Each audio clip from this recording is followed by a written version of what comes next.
Air sungai naik hingga mencapai lantai 2 rumah warga. Jalanan yang biasa dilewati kini berubah menjadi kanal air. Lapangan bola anak menjelma menjadi danau besar dalam beberapa bulan. Di tempat ini, Seluruh aspek kehidupan berlangsung di atas sungai. penduduk menyebut rumah mereka dengan julukan yang indah. Venesia dari Amazon, Bedanya, tempat ini tidak berada di pesisir Mediterania. melainkan tersembunyi di dalam hutan hujan tropis paling lebat di bumi. Hari ini, kita akan menjelajah salah satu sudut Amerika Selatan yang paling jarang diketahui. Ini adalah La Punta Vecinal dan Claverito. Permukiman paling unik di kota Iquitos. Untuk bepergian di desa, Warga harus melewati labirin jembatan kayu yang saling silang. setiap langkah membuat papan bergetar dan bergoyang di atas air. Rasanya seolah seluruh desa ikut hanyut bersama sungai. Lebih jauh ke dalam terdapat Claverito, Komunitas kecil yang dihuni sekitar 60 keluarga. tersebar di desa ini rumah panggung kayu rapuh yang terhubung oleh jalan setapak sempit. Tidak ada jalan aspal. Hendak ada saluran pembuangan Hanya ada air, kayu lapuk, dan rumah yang berjuang setiap hari agar tidak tenggelam. Bau tak sedap tercium di udara, dan air di sekitar rumah memantulkan bayangan keruh dari sampah yang mengapung. Di sini, sungai memiliki peran tak terduga, yaitu sebagai jalur transportasi. tempat mencuci dan saluran pembuangan. Air hujan membawa sampah dari pasar di bagian atas, Bercampur dengan limbah rumah tangga, sehingga permukaan air tampak gelap. Warga berkata jujur bahwa tanpa sistem drainase, Semuanya pasti masuk ke sungai. Anak kecil terkadang sakit akibat air kotor, dan warga tidak menutupi kekhawatiran mereka. namun yang paling mengejutkan bukanlah keterbatasan itu, melainkan cara orang beradaptasi, dikelilingi air dan polusi. Kehidupan terus berjalan setiap hari dengan sangat tenang, sehingga orang luar merasa heran. Ini adalah kenyataan yang jarang ditampilkan secara utuh. Di tengah air keruh, Jembatan goyah, dan rumah yang berdiri di atas tiang kayu. kehidupan berjalan seperti biasa. Warga tetap memasak, mengobrol, bersekolah, pergi bekerja, dan membesarkan anak.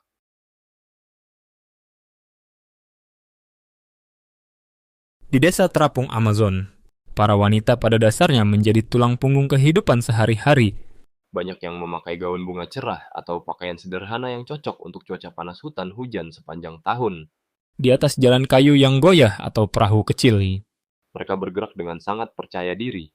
seolah air telah menjadi bagian alami kehidupan sejak lama. Namun peran mereka tidak terbatas hanya di dalam rumah. Banyak toko terapung, rumah makan, Dan kegiatan perdagangan di daerah ini yang dijalankan oleh kaum wanita, di pasar. Mereka menjual ikan, buah, tanaman obat, dan berbagai hasil bumi dari hutan hujan Amazon. di desa kerajinan, Mereka mengubah kayu biji hutan, atau sisik ikan menjadi karya kerajinan tangan yang sangat indah. Hal yang menarik adalah meski kehidupan terasa berat, banyak dari mereka tetap tersenyum ramah. Mungkin itulah sebabnya banyak yang mengatakan bahwa pesona paling berkesan dari Amazon tidak ditemukan pada sungai atau hutannya, melainkan pada kekuatan dan semangat hidup para wanita yang tinggal di sana.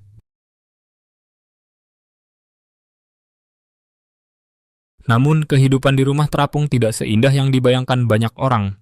Rahasia rumah ini terletak pada kayu topas, jenis kayu hutan yang sangat ringan sehingga mampu mengapung di air selama bertahun-tahun.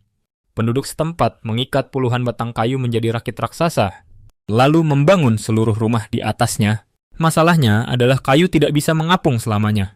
Setelah berbulan-bulan terendam air, batang kayu mulai basah kuyup.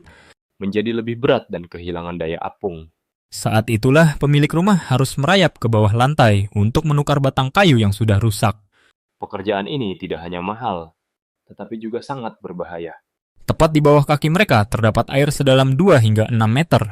Permukaan mungkin terlihat tenang dari atas, tetapi di bawah sana terdapat dunia yang sama sekali berbeda. Arus, Lumpur, benda tajam di dasar, dan makhluk yang hidup di sungai membawa risiko tersendiri. Jadi setiap kali fondasi diperbaiki, rasanya seperti bertaruh nyawa melawan sungai. namun hal ini tidak bisa dihindari. Jika batang kayu tidak diganti tepat waktu, rakit di bawahnya akan perlahan tenggelam dan membuat seluruh rumah kehilangan keseimbangan. Itu juga merupakan sisi gelap kehidupan di atas air. Sebuah rumah mungkin bisa bertahan lebih dari 10 tahun. Tetapi untuk membuatnya tetap mengapung selama itu, Orang harus terus memperbaiki, mengganti, dan menghadapi apapun yang terjadi tepat di bawah lantai. Di tempat ini, Keamanan bukanlah sesuatu yang pasti. Setiap musim banjir menjadi pengingat bahwa sungai tetap memiliki kendali penuh. Pernahkah kalian merasakan kehidupan terapung di atas air? dan apakah kalian merasa bisa beradaptasi dengan kehidupan di mana rumah selalu hanyut di sungai? Jika kalian merasa hal ini menarik dan ingin mencobanya, silakan tinggalkan komentar di bawah.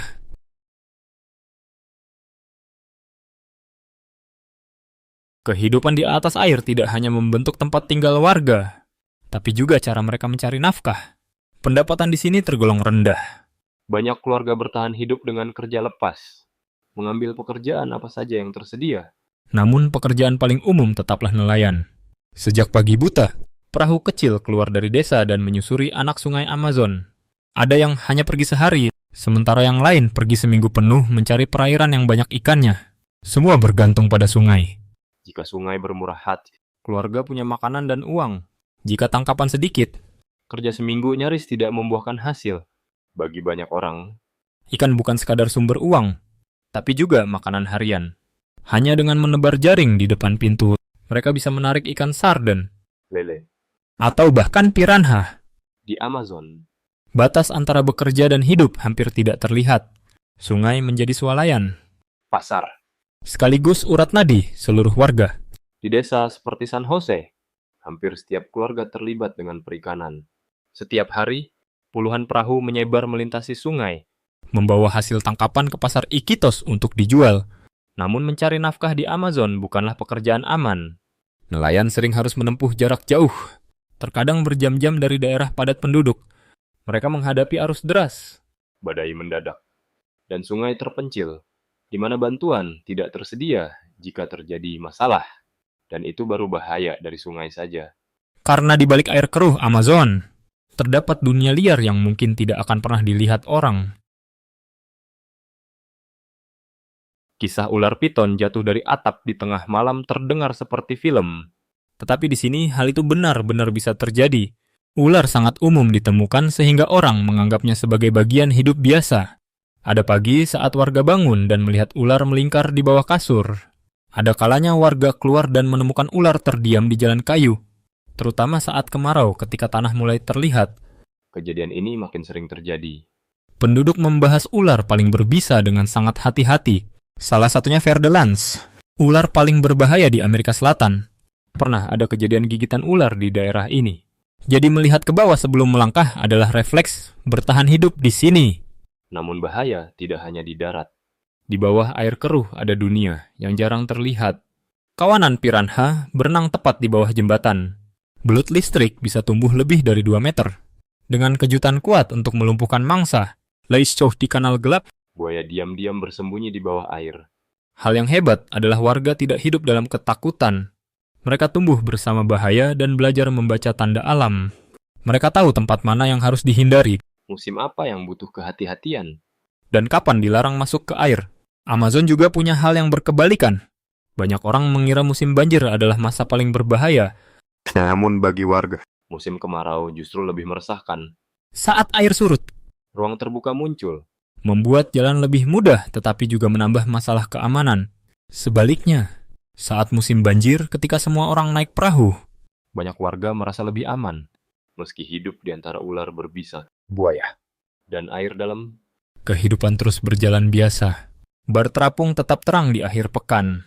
Musik tetap terdengar di sungai.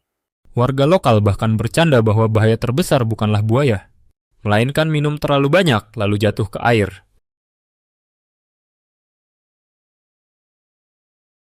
Ini adalah pasar Belet, tempat paling beragam di seluruh Amazon Peru.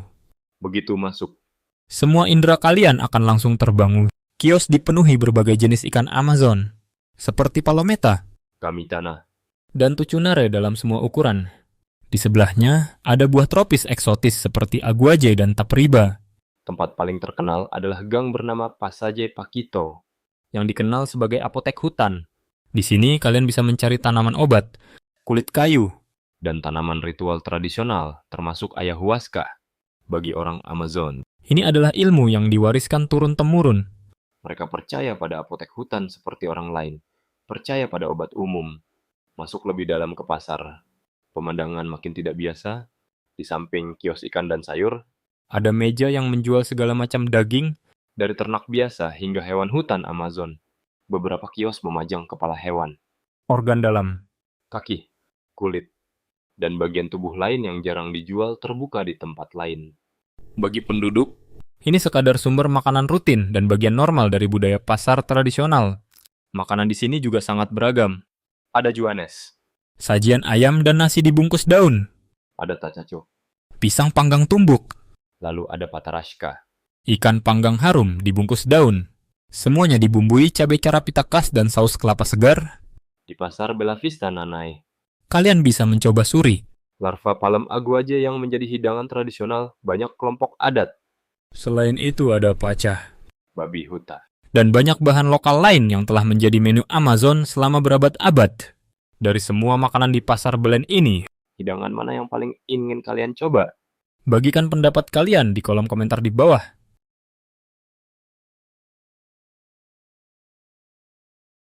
Untuk memahami kehidupan di sini, kalian harus mengerti bahwa sungai pada akhirnya mengendalikan segalanya. Setiap tahun, air mulai naik di awal tahun dan perlahan menenggelamkan seluruh lingkungan. Dalam beberapa bulan, jalanan yang biasa dilewati hilang sepenuhnya di bawah permukaan. Ketinggian air bisa berubah hingga 6 meter, Warga menggambarkan hidup mereka dengan kalimat singkat. yaitu 6 bulan di atas air dan 6 bulan di lumpur. Saat musim banjir mencapai puncaknya, seluruh area tampak seperti kota terapung. Jalan setapak dari kayu dibangun tinggi di atas air. Banyak rumah masih memiliki garis cat yang menandai batas air dari banjir sebelumnya. Ketika air terus naik, Jalan setapak itu pun ikut menghilang. Pada titik itu, perahu menjadi satu-satunya cara untuk pergi ke sekolah, berbelanja. bekerja, atau mengunjungi tetangga. Hal yang menakjubkan adalah hampir semua yang ada di sini dirancang untuk menerima perubahan tersebut. Sekolah berdiri di atas tiang pancang. Pusat kesehatan berada di atas tiang. Lapangan olahraga juga ditopang oleh tiang. Ada kalanya, kalian bisa mendayung perahu melintasi lapangan sepak bola yang kebanjiran. Dengan hanya bagian atas tiang gawang yang masih terlihat di permukaan air. Kemudian beberapa bulan berlalu saat air surut. Anak-anak akan berlarian di lapangan yang sama seolah tidak pernah terjadi banjir. Namun paradoks terbesar terletak pada sesuatu yang sangat sederhana. Air ada di mana-mana. Tetapi air bersih sangat langka. Sungai mengelilingi setiap rumah dan mengalir tepat di bawah lantai mereka. Tetapi penduduk tidak bisa meminumnya. Air tersebut telah tercemar oleh sampah dan limbah selama bertahun-tahun. Akibatnya, Banyak keluarga harus membeli air per ember hanya untuk memasak dan kebutuhan sehari-hari. bayangkan sejenak hal ini. Kalian hidup dikelilingi oleh hamparan air luas yang membentang hingga ke cakrawala. Tetapi masih harus menghemat setiap ember air bersih. Sementara itu, sebagian besar rumah masih mengandalkan tungku kayu untuk memasak. Sistem pembuangan limbah pada dasarnya tidak ada. Infrastruktur dasar yang dianggap biasa oleh kota modern tetap menjadi barang mewah bagi banyak komunitas di sini. Penduduk mengatakan bahwa selama beberapa kali pemilihan umum, Mereka telah mendengar banyak janji tentang air bersih. saluran air yang lebih baik, dan jalan yang diperbaiki. Namun bagi banyak keluarga yang tinggal di sepanjang sungai ini, Janji-janji itu tetap jauh seperti kota modern yang bisa mereka lihat di seberang sana.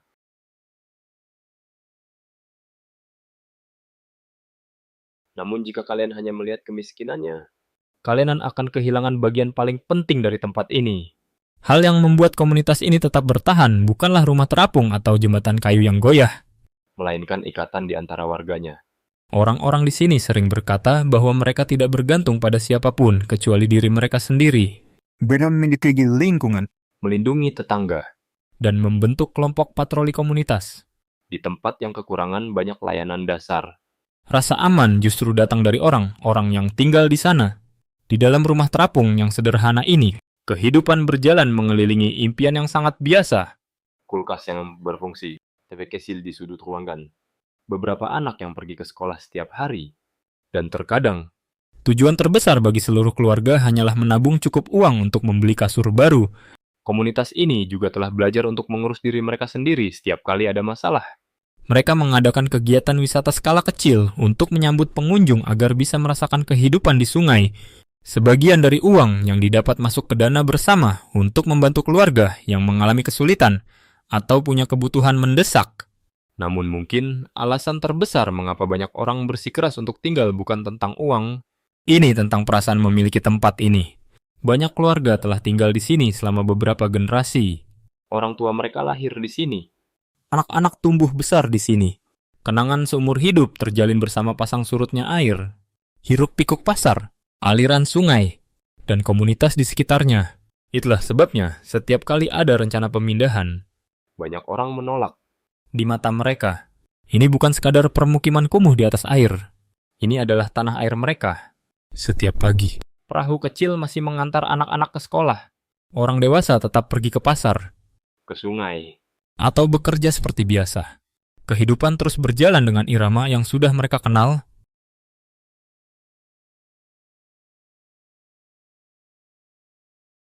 Iquitos adalah sebuah kota yang keberadaannya hampir terdengar mustahil. Bayangkan sebuah kota dengan ratusan ribu penduduk, Dipenuhi mobil, hotel, sekolah, dan rumah sakit. namun tidak ada satupun jalan darat yang menghubungkannya dengan wilayah lain. Untuk bisa sampai ke sana, Kalian hanya punya dua pilihan, yaitu terbang dengan pesawat atau naik perahu menyusuri sungai Amazon selama berhari-hari. keterasingan inilah yang membuat banyak orang membayangkan Iquitos hanyalah sebuah kota kecil yang terkubur di dalam hutan. Tetapi begitu kalian tiba, bayangan itu akan segera hancur, Ini adalah kota yang sibuk. hidup, dan penuh energi. Ribuan bajaj dan ojek sepeda motor meliuk-liuk di jalanan, Suara mesin menderu tanpa henti dari pagi hingga malam. menciptakan suara khas yang seolah menjadi detak jantung kota ini. Namun hal yang lebih mengejutkan adalah Iquitos bukanlah kota miskin yang baru dibentuk di tengah hutan. Lebih dari 1 abad yang lalu, Kota ini merupakan salah satu pusat terkaya di seluruh Amerika Selatan. pada akhir abad ke-19, Demam karet melanda dunia. Saat pabrik di Eropa dan Amerika Utara sangat membutuhkan karet untuk menggerakkan revolusi industri, uang mulai mengalir deras ke Amazon. Iquitos menjadi salah satu pintu gerbang paling penting bagi industri yang sedang meledak itu. dalam waktu singkat, Kekayaan muncul dengan kecepatan yang luar biasa. Para pedagang kaya membangun rumah mewah bergaya Eropa tepat di tengah hutan hujan. Batu bata hias didatangkan dari seberang Samudra Atlantik. bangunan megah bermunculan di tempat yang pada saat itu masih dianggap liar dan belum terjamah oleh sebagian besar orang. Bahkan hingga hari ini, jejak era tersebut masih tersisa. Bangunan tua dengan balkon bergaya Eropa, Bagian depan yang berhias, dan detail besi tampak menonjol di tengah latar belakang Amazon yang panas dan lembab. Bangunan itu seolah-olah milik kota yang sama sekali berbeda. namun pada tahun-tahun yang sama, Banyak komunitas adat Amazon dieksploitasi dan dipaksa bekerja untuk memenuhi permintaan karet dunia. rumah mewah dan struktur megah yang dibangun pada masa itu juga menyimpan sebagian dari sejarah kelam wilayah tersebut.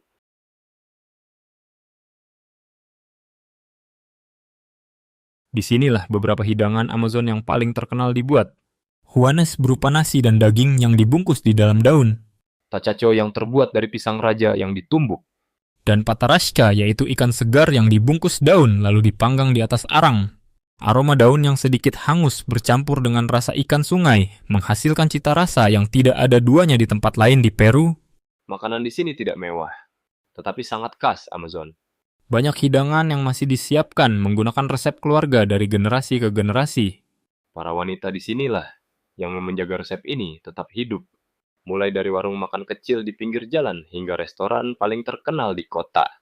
Kemudian hanya dengan beberapa menit perjalanan perahu ke tengah sungai, pemandangan berubah total. Di atas air yang gelap, restoran terapung yang terang benderang tiba-tiba muncul. Beberapa bahkan memiliki kolam renang dan menyajikan menu kelas atas yang dibuat dari bahan alami dari hutan hujan Amazon. Perbedaannya sangat nyata.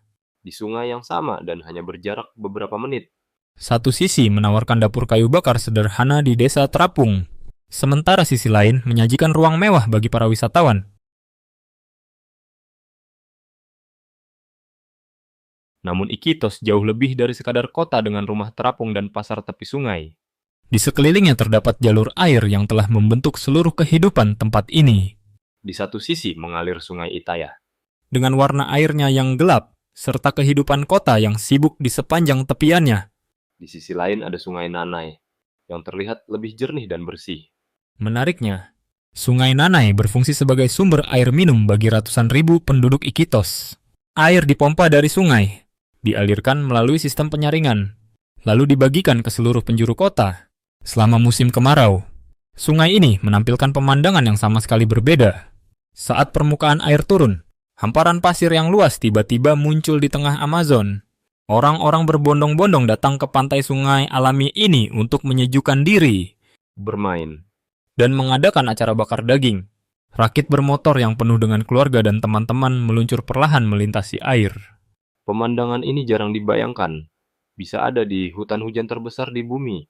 Tepat di sepanjang sungai Nanai, kalian akan menemukan komunitas yang hidup di atas rumah panggung dan menghadapi musim banjir yang sama seperti di Belen. Namun ada perbedaan yang sangat jelas. Lingkungan di sini jauh lebih bersih. Ini adalah perbedaan kecil, tetapi menunjukkan bagaimana komunitas yang berbeda merespons sungai yang sama. Dan semakin jauh kalian pergi dari kota, semakin banyak keunikan Amazon yang membuatnya terkenal di seluruh dunia. Di tengah aliran sungai yang tenang, air sesekali beriak menampakkan lumba-lumba merah muda. Ini adalah salah satu hewan paling ikonis di Amazon dan sangat langka, sehingga banyak pengunjung gagal melihatnya secara langsung meski sudah datang berkali-kali. Di dalam hutan, terdapat juga pusat penyelamatan hewan yang melakukan pekerjaan luar biasa. Yang paling terkenal adalah Pulau Monyet. Tempat hewan yang diselundupkan atau terlantar dirawat sebelum dikembalikan ke alam liar. Selama beberapa dekade, upaya ini telah membantu membangun populasi monyet liar yang berkembang pesat di pulau tersebut. Lebih jauh ke dalam terdapat pohon purba raksasa yang telah berdiri di sana jauh sebelum banyak negara modern terbentuk. Beberapa diyakini berusia sekitar 300 tahun dengan ketinggian mencapai 50 meter. Berdiri di bawah kerindangannya membuat kalian merasa kecil di hadapan usia hutan tersebut. Tidak jauh dari sana, terletak cagar alam nasional Alpahuayo Mishana. Salah satu kawasan dengan keanekaragaman hayati tertinggi di seluruh Amazon. Di sini, penjaga hutan dan komunitas lokal bekerja sama untuk melindungi ekosistem yang menjadi rumah bagi ribuan spesies, tumbuhan, dan hewan. Mereka juga mengembangkan ekowisata sebagai cara untuk melestarikan hutan bagi generasi mendatang. Mungkin itulah yang membuat Iquitos begitu istimewa. Ini bukan sekadar kota di Amazon. Ini adalah pintu gerbang menuju salah satu ekosistem paling spektakuler di planet ini. Di mana sungai, Hutan purba, lumba-lumba merah muda, monyet liar, dan spesies tak terhitung jumlahnya hidup berdampingan selama ribuan tahun. Dan itulah sebabnya banyak orang menganggap wilayah Amazon di sekitar Iquitos sebagai salah satu keajaiban alam paling menakjubkan di bumi. Mungkin hal yang paling menakjubkan tentang Amazon bukanlah sungainya yang sangat besar atau hutannya yang luas, melainkan cara orang-orang berhasil hidup rukun dengan lingkungan alam tersebut. Kehidupan di sini tidaklah mudah. Namun alih-alih melawan sungai, mereka telah belajar untuk hidup bersamanya. Mereka telah beradaptasi dengan naik turunnya permukaan air, menemukan cara untuk melewati kesulitan, dan menjaga komunitas mereka melewati berbagai generasi. Dan kalian, apa yang paling membuat kalian terkesan tentang kehidupan di atas air di Amazon? Bagikan pemikiran kalian di kolom komentar di bawah. Dan jangan lupa untuk mengikuti saluran ini untuk menjelajahi tempat-tempat unik lainnya di seluruh dunia. Terima kasih sudah menonton. Kalau video ini lucu atau bermanfaat, jangan lupa like, subscribe, dan nyalakan loncengnya agar tidak ketinggalan video baru. Sampai jumpa di video berikutnya.